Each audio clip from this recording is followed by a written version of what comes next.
السلام علیکم ورحمۃ اللہ وبرکاتہ۔ عرفہ ماہ ذی الحجہ کے 9ویں دن کو کہا جاتا ہے، جس کی دین اسلام میں بہت اہمیت ہے۔ عرفہ کا دن نام سرزمین سے عرفات سے ماخوذ ہے۔ یہ پہاڑوں کے درمیان ایک معلوم اور شناخت شدہ زمین ہے، اس لیے اسے عرفات کہا جاتا ہے۔ یوم عرفہ مسلمانوں کے ہاں افضل ترین ایام میں سے ایک ہے،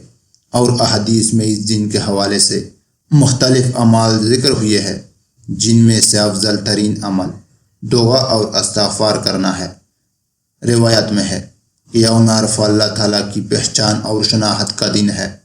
جس میں اللہ تعالیٰ نے اپنے بندوں کو اپنی عبادت اور اطاعت کی دعوت دی ہے۔ اس دن حجاج کرام میدان عرفات میں جمع ہوتے ہیں اور دعا اور استغفار کے ساتھ حج جیسے فریضے کی ادائیگی کی توفیق نصیب ہونے پر خدا کا شکر بجا لاتے ہیں۔ قرآن اور سنت رسول میں ذی الحجہ کے پہلے 10 ایام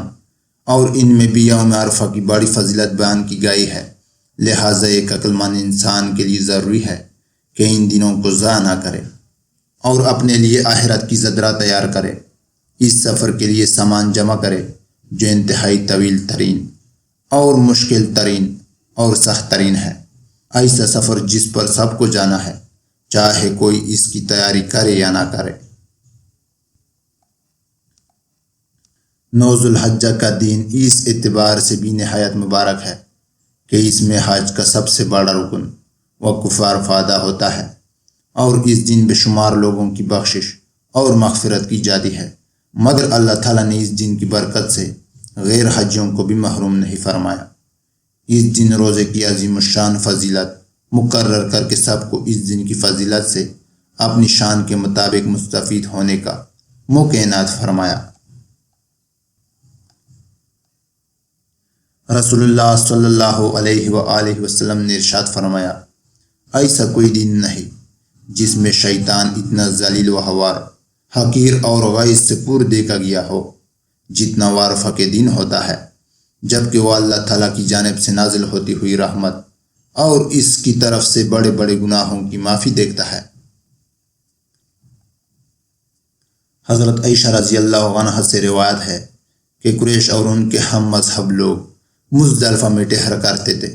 اور اس قیام کو حمص کہتے تھے، اور باقی تمام عرب کے لوگ بھی عرفات میں ٹہرتے تھے۔ جب دین اسلام آیا تو اللہ تعالیٰ نے اپنے نبی پاک کو حکم دیا کہ وہ عرفات میں جائے اور وہاں ٹہرے۔ حضرت ابن مسیب سے روایت ہے، حضرت عائشہ رضی اللہ عنہ فرماتی ہے کہ رسول اللہ صلی اللہ علیہ وآلہ وسلم نے ارشاد فرمایا، اللہ تعالیٰ عرفہ کے دن سے زیادہ کسی دن اپنے بندوں کو دوزخ سے آزاد نہیں کرتا، اور اللہ تعالیٰ اپنے بندوں کے قریب ہوتا ہے،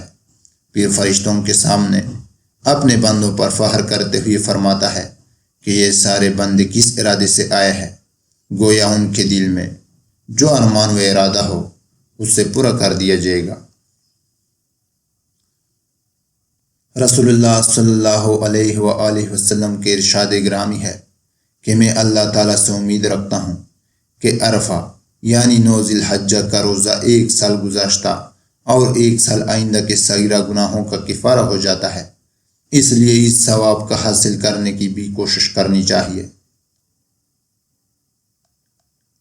یہ روزہ حاجی کے لیے رکھنا مستحب نہیں، اس لیے کہ نبی پاک صلی اللہ علیہ وآلہ وسلم نے اس کا روزہ ترک کیا تھا، اور یہ بھی مروی ہے کہ نبی صلی اللہ علیہ وآلہ وسلم نے یوم عرفہ کا میدان عرفات میں روزہ رکھنے سے منع فرمایا ہے، لہذا حج کے علاوہ باقی سب کے لیے روزہ رکھنا مستحب ہے۔